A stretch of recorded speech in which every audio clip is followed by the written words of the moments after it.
জামালপুরে সরিষাবাড়ী উপজেলা পরিষদ নির্বাচন স্থগিত ঘোষণা করেছে ইসি। মঙ্গলবার বিকেল ৫টায় জামালপুরে জেলা নির্বাচন কর্মকর্তা রিটার্নিং কর্মকর্তা মোহাম্মদ শাহনিয়াজ জামান তালুকদার বিষয়টি নিশ্চিত করেছেন।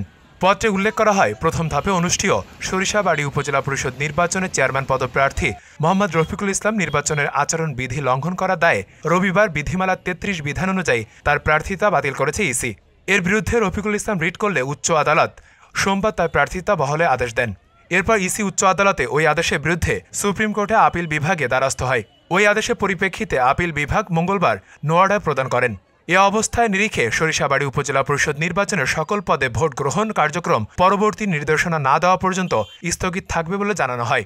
নির্বাচন কমিশন সচিবালয় উপসচিব মোহাম্মদ আতিয়ার রহমান নির্বাচন স্থগিত সংক্রান্ত এ পত্র জারি করেন। উপজেলা নির্বাচন কার্যালয় সূত্র থেকে জানা যায়, এ নির্বাচনে চেয়ারম্যান পদে ২ জন, ভাইস চেয়ারম্যান পদে ২ জন ও মহিলা ভাইস চেয়ারম্যান পদে ২ জন প্রার্থী প্রতিদ্বন্দ্বিতা করার কথা ছিল। এর মধ্যে চেয়ারম্যান পদে ছিলেন রফিকুল ইসলাম ও তালেব উদ্দিন।